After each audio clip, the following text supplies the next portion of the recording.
Hey there guys, and welcome back to the Sports Card YouTube channel. Today we're going to be diving into a hot topic that's making waves in the sports world, could have some significant implications for the sports card industry. If you're a fan of Shohei Ohtani or involved in sports card investments, this is a story you'll want to pay attention to. I'm like all eyes and ears. It's definitely one I've been keeping a close eye on, even though it just broke yesterday, March 20th, because I do have a few Shohei Ohtani graded rookies and some other cards as investments. Recently, an article on ESPN reported that the Los Angeles Dodgers interpreter for Shohei Ohtani was fired due to alleged involvement in theft.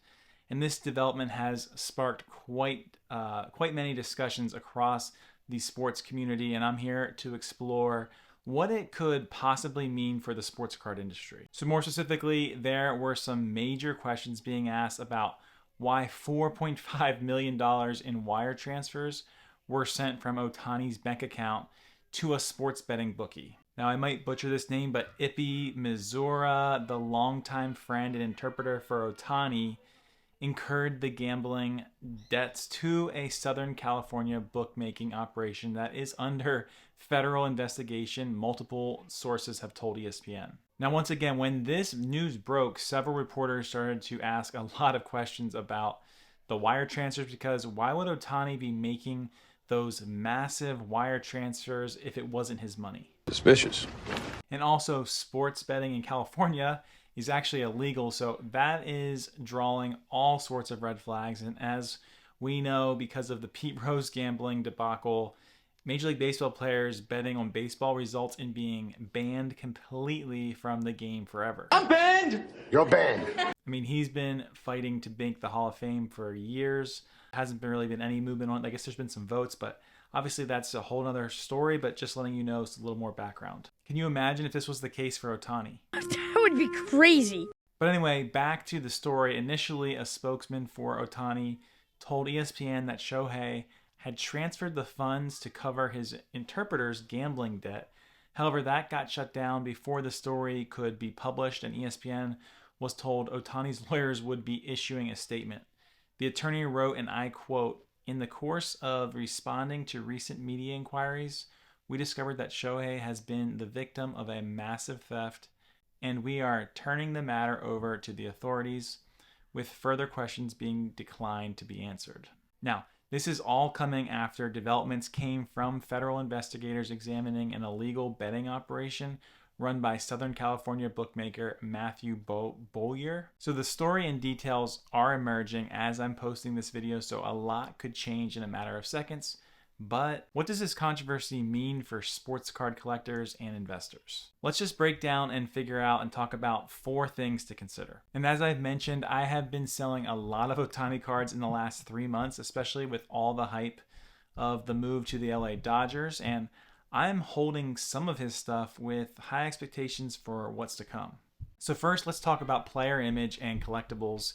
Shohei Ohtani's interpreter controversy could potentially impact the public perception of the player, which in turn might influence the value and demand for Ohtani's sports cards and collectibles. Perception matters, right? So no matter what happens in this case, the public perception on how people are viewing Ohtani could now have some negative effects, as he could be looked at in maybe a more poor light. And in my opinion, perception does matter, so with this erupting, it's definitely something to consider. And then second is investor sentiment. It's crucial to consider how this news might affect investor sentiment and really the decision making in the sports card market. Such developments could shape the market. So if I'm an investor, I've had nothing but positive thoughts regarding Ohtani and his future. Besides the physical aspect of his arm surgeries and repairs, I definitely have been skeptical about whether or not he will pitch again, which is important, as him being able to compete at an immensely high level as a pitcher and hitter has really never been done before. But now this has a different effect as an investor, so it will be interesting to see what that investor sentiment is and where it goes. Third is market volatility. News of this nature really has the potential to create market volatility within the sports card industry, investors and collectors might react to such developments by adjusting their buying and their selling behaviors. And this could impact market dynamics. So I'm seeing this firsthand today, where I actually had 2 inquiries on some of the Ohtani cards I have posted. People asking me my best price, which hasn't happened in a while. So it leads me to think people are thinking now is the time to maybe act, as they may be sensing some fear in the market, which could present itself a great buying opportunity. And then fourth are the long-term ramifications. Depending on the outcome of the investigations and any subsequent actions taken, the long-term reputation and market value of Ohtani's collectibles and related sports cards could definitely be influenced. So this is a topic that I think is very unclear, obviously, but one I wanted to mention. I mean, you look at other players when scandals or negative things play out. So, for example, someone like Kobe and the rape case, or Jordan and his father's death. I mean, both of these guys, cards and memorabilia, are off the charts in a positive way, but that is highly because they continue to be GOATs on the court, clearly. So I think the long-term ramifications are yet to be determined, because even if Ohtani faces legal issues, which it seriously looks like he will be, if he is still able to play and play well, then things may still look positive in regards to long-term ramifications. But if the case is that he would potentially not be allowed to play, be banned, that type of thing, which you never know, could happen, might seem far-fetched, but you never know. Those long-term ramifications definitely would be a lot more negative in the sports card industry. So these are just a few aspects to consider when examining the potential impact of this controversy on the sports card industry and the specific Ohtani situation. It's a story that's worth following closely, especially if you're involved in sports card investments and basically Ohtani specifically.